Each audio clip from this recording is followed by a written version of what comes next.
የሚገርም ቀን ነው። እዚህ ቦታ ያሉ ክርስቲያኖች የቤተ ክርስቲያኑ ግንባታ ስራ አሁን እንደምታዩት በዚህ ደረጃ ላይ ከደረሰ በኋላ በገንዘብ አቅም ማነስ ምክንያት ኮንትራክተሩም ያለውን ሂሳብ ከ1.2 ሚሊዮን ብር በላይ በየጊዜው ሲቀበል እሱ አለቀ። ሌሎች ስራዎች ቢኖሩም ሲረዱ የነበሩ ሰዎች አቅም አንሷቸው ስራ ቆሞ በነበረበትና በጉልበት የተለያየ ነገር ሲደክሙ የነበሩ የአካባቢ ተወላጆች ተስፋ ቆርጠው በነበረበት እናንተን የመሰሉ እነዚህን የመሳሰሉ ወንድሞች እግዚአብሔር ሰጥቶናል። አሁን ትንሽ እነዚህን ወንድሞች በማየታችን ዛሬ የሆነ ተስፋ የመለምለም ነገር ይታያል። እኔ አሁን እዚህ ቦታ ላይ ለማስተባበር ነው የመጣሁት። እዚህ አካባቢ ያለ የምንኖረው ከ45 ኪሎ ሜትር ርቀት ላይ ነው የምንኖረው። የአካባቢውን ሕዝብ ችግር አይቼ ነው ምንም ሊያስተባብር ሊረዳቸው የሚችል ኦርቶዶክስ ተዋሕዶ እምነት ተከታይ የለም። በእኔ እድሜ እዚህ ቦታ ላይ ከ300 በላይ ኦርቶዶክስ እንደነበር አውቃለሁ። በየአመቱ ሲቀንስ አሁን 18 ደርሰዋል።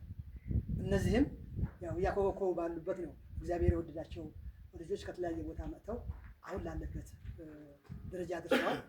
እንግዲህ ይህን ግንባታ በመገንባት ሐዋሳ ያለ ወንድማችን ያለ መጀመሪያ ላይ ተስፋ ሰንቆብን የነበረው እግዚአብሔር የወደደው እግዚአብሔር የባረከው ሙሌ የሚባል ወንድማችን ነው።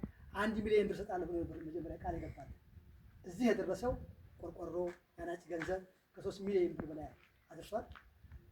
ድሬዳዋ ላይ እግዚአብሔር እንደዚሁ የባረካቸው ወንድሞች የተለያዩ አካባቢ የጉራጌ ተወላጆች ሌላው እግዚአብሔር የወደደው ወደ 1 ሚሊዮን ብር ልከውልናል። ከናዝሬት ወደ 700 ሺህ ብር ተልኮልናል። ሰፊውን እንቅስቃሴ እያደረጉ ያሉት ሐዋሳ የነበሩ ወንድሞቻችን ናቸው። እዚህ አድርሰውት እንዲህ አማራ ደረጃ ያደርሰው አሁን በገንዘብ አቅም ማነስ ስራው ቆሞ ያለበት ሁኔታ ነው ያለው። እባካችሁ የእግዚአብሔር ወዳጆች የመንፈስ ወዳጆች እርዱን። አሁን የሚቀረን ነገር አንደኛው ወደ 8 በሮች አሉ፣ ወደ 13 ታች ያሉ መስኮቶች አሉ። የላይ ቤተልሔምና መስኮት ይቀራል። አሁን እዚህ እንዳያችሁት ገደላማው ቦታ ወደ 20 መኪና ድንጋይ ለማስገባት መጀመሪያ እቅድ ነበረን። እሱን ለመስራት እሱም ገንዘብ በማለቁ የቆመበት አይነት ሁኔታ ነው ያለው። በእኛ እቅድ መጀመሪያ ላይ እንደነበረው እንግዲህ ወራው ስራው ሲጀምር ቤተልሔምም አዳራሽም እንሰራለን የሚል ነገር ነበርና አሁን ግን ዋናው የመስኮቱ የበሩ የቤተልሔሙ ጉዳይና የውስጥ ቁሳቁሶች ዛሬ እነዚህ የተባረኩ ወንድሞቻችን ይዘውልን የመጡ ነገሮች አሉ። እዛም ላይ የሚጎል ነገር አለና እባካችሁ የበረስ ክርስቲያኖች ልጆች ይሄን ቤተክርስቲያን አደራ ታደጉልን። ይሄን ያደረጋችሁ መልካም ነው ያደረጋችሁ በሐዋሳ፣ በድሬዳዋ፣ በአዲስ አበባ፣ በናዝሬት እንደዚሁም በአረቡ ዓለም ያላችሁ እህቶቻችን እግዚአብሔር መልካሙን ዋጋችሁን በእድሜ በጸጋ ይክፈላችሁ።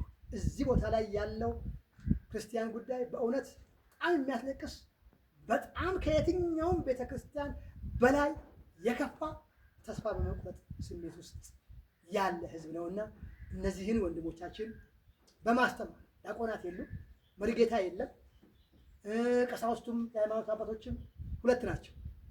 እነሱ በጥቂት ጊዜ ውስጥ ከተማ ከመሄድ አንድ ቄስ ቀደም ሲል ከኤቸን ከዳባ ነበር እየመጡ ያገለግሉ የነበሩት። እነዚህ አባቶቻችን ከመጡ በኋላ ትንሽ ይሄን ፍንጣቂ ማየት የጀመርነው እነዚህ እንቅስቃሴ ከጀመሩ በኋላ እንጂ አባቶችን ቀሳውስትም አልነበሩ። ከዳባ ከኤቸን ከቆረር እየመጡ ነበረ በሳምንት እሑድ ሲያገለግሉ የነበረውና አሁን ከፍተኛ ችግር ላይ ነው ያለነው። ህዝቡ ህፃናቶች አሉ። እነዚህ ህፃናቶች የሰንበት ትምህርት ቤት ተማሪ ሆነው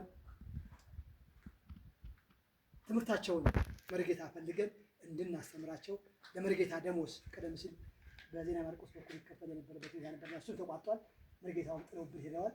ህዝቡን በጉልበት እየከፈለ ሲያገለግሉ የነበረበት ሁኔታ ነበርና እሱም አጠገባቸውምና እሱም ቅር ስላሰኛቸው የማስተማሩን ስራ ቆሟልና እባካችሁን በያላችሁበት ያላችሁ ኦርቶዶክስ ተዋሕዶ ተከታዮች እባካችሁ